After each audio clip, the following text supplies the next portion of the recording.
ವಿರೋಧಿಗಳಿಗೆ ಈಗ ಬಂಧನದ ಭೀತಿ ಶುರುವಾಗಿದೆ. ಸಮೀರ್ ಮನೆಗೆ ಬೆಳ್ತಂಗಡಿ ಪೊಲೀಸರು ನೋಟಿಸ್ ಅಂಟಿಸಿದ್ದಾರೆ. ನಾಳೆ ವಿಚಾರಣೆಗೆ ಹಾಜರಾಗಬೇಕು ಅಂತ ನೋಟಿಸ್. ಸಮೀರ್ ಮನೆಗೆ ಬೆಳ್ತಂಗಡಿ ಪೊಲೀಸ್ ನೋಟಿಸ್. ಬಳ್ಳಾರಿ ಬಂಡಿಹಟ್ಟಿಯಲ್ಲಿರೋ ಸಮೀರ್ ಮನೆ, ಆ ಮನೆಗೆ ನಾಳೆ ವಿಚಾರಣೆಗೆ ಹಾಜರಾಗಬೇಕು ಅಂತ ನೋಟಿಸ್ ಅನ್ನ ಅಂಟಿಸಲಾಗಿದೆ. ಜಿಗಣಿಯ ಹುಲ್ಲಹಳ್ಳಿ ಬಾಡಿಗೆ ಮನೆಗೂ ಕೂಡ ಪೊಲೀಸರು ನೋಟಿಸ್ ಅಂಟಿಸಿದ್ದಾರೆ. ಎರಡು ಕಡೆ ನೋಟಿಸ್ ಅಂಟಿಸಿದ್ದಾರೆ. ಧರ್ಮಸ್ಥಳ ಮತ್ತು ಬೆಳ್ತಂಗಡಿ ಪೊಲೀಸರಿಂದ ನೋಟಿಸ್. ನಾಳೆ ವಿಚಾರಣೆಗೆ ಹಾಗಾದ್ರೆ ಯೂಟ್ಯೂಬರ್ ಸಮೀರ್ ಬರ್ತಾನ?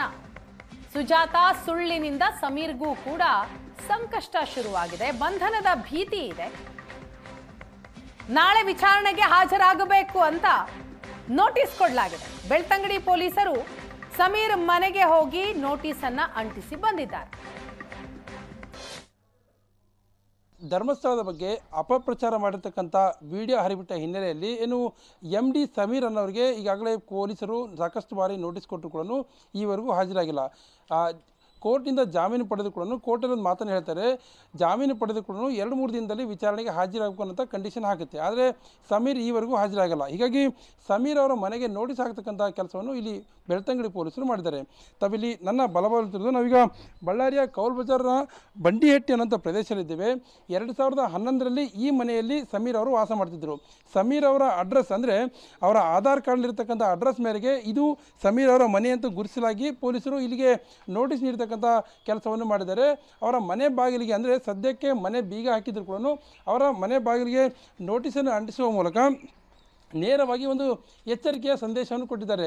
ಈಗಾಗಲೇ ನಿಮಗೆ 3 ಬಾರಿ ನೋಟಿಸ್ ಕೊಟ್ಟರು ಕೂಡ ನೀವು ಈವರೆಗೂ ಪೊಲೀಸರ ಮುಂದೆ ಹಾಜರಾಗಿಲ್ಲ. ಹೀಗಾಗಿ ನಾಳೆ ಅಂದರೆ 24ನೇ ತಾರೀಕು 10 ಗಂಟೆ ಒಳಗೆ ನೀವು ನ್ಯಾಯಾಲಯದ ನೀಡಿರ್ತಕ್ಕಂಥ ಸೂಚನೆ ಮೇರೆಗೆ ವಿಚಾರಣೆಗೆ ಹಾಜರಾಗಬೇಕು ಅನ್ನೋ ಕಂಡೀಷನ್ ಮೇರೆಗೆ ಒಂದು ಸೂಚನಾ ಪತ್ರವನ್ನು ಅವ್ರ ಮನೆಗೆ ಅಂಟಿಸಲಾಗಿದೆ. ಅಂದರೆ ಸಮೀರ್ ಅವರು ಹೆಚ್ಚು ಕಡಿಮೆ 10-15 ವರ್ಷಗಳಿಂದ ಬಳ್ಳಾರಿಯಲ್ಲಿ ಇಲ್ಲ. 2011 ಈಚೆಗೆ ಅವರು ಇಡೀ ಕುಟುಂಬ ಸಮೇತವಾಗಿ ಬೆಂಗಳೂರು ಶಿಫ್ಟ್ ಆಗಿದ್ದರು. ಆದರೆ ಈ ಮನೆಯಲ್ಲಿ ಅವರ ಸಂಬಂಧಿಕರು ವಾಸವಾಗಿದ್ದಾರೆ. ಸಮೀರ್ ಅವರ ಆಧಾರ್ ಕಾರ್ಡಲ್ಲಿ ಕೂಡ ಇದೇ ಮನೆಯ ವಿಳಾಸ ಇರತಕ್ಕಂಥ ಹಿನ್ನೆಲೆಯಲ್ಲಿ ಈ ಮನೆಗೆ ನೋಟಿಸ್ ಅಂಟಿಸಲಾಗಿದೆ. ಬಳ್ಳಾರಿ ಮತ್ತು ಬೆಂಗಳೂರಿನ 2 ಮನೆಗಳಿಗೆ ನೋಟಿಸ್ ಅಂಟಿಸ್ತಕ್ಕಂಥ ಕೆಲಸವನ್ನು ಪೊಲೀಸರು ಮಾಡಿದ್ದಾರೆ.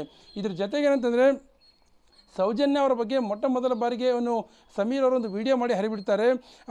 ಬೇರೆ ಬೇರೆ ರೀತಿಯ ಮಾತುಗಳನ್ನು ಆಡಿರ್ತಕ್ಕಂಥ ವಿಡಿಯೋನ ಹರಿಬಿಡ್ತಾರೆ. ಆವಾಗ ಮೊದಲ ಬಾರಿಗೆ ಬಳ್ಳಾರಿಯಲ್ಲೇ ಕೇಸ್ ಆಗಿರ್ತದೆ. ಅಂದರೆ ಬಳ್ಳಾರಿಯ ಕೌಲ್ ಬಜಾರ್ ಠಾಣೆಯಲ್ಲಿ ಒಂದು ಕೇಸನ್ನು ಕೂಡ ಮಾಡಲಾಗುತ್ತೆ. ಸ್ವಯಂ ಪ್ರೇರಿತವಂಥ ಕೇಸನ್ನು ಕೂಡ ದಾಖಲು ಮಾಡುತ್ತೆ.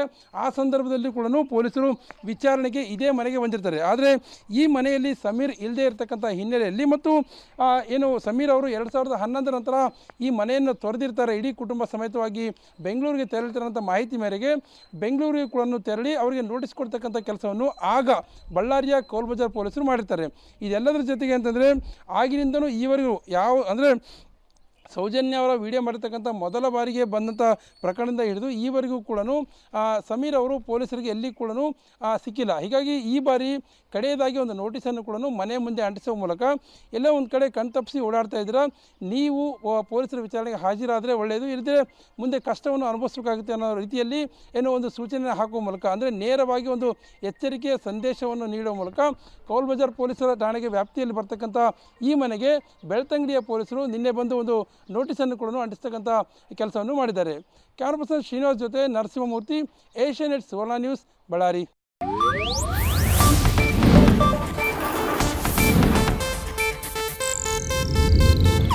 ಇದು ಏಷ್ಯಾನೆಟ್ ನ್ಯೂಸ್ ನೆಟ್ವರ್ಕ್ ಪ್ರಸ್ತುತಿ.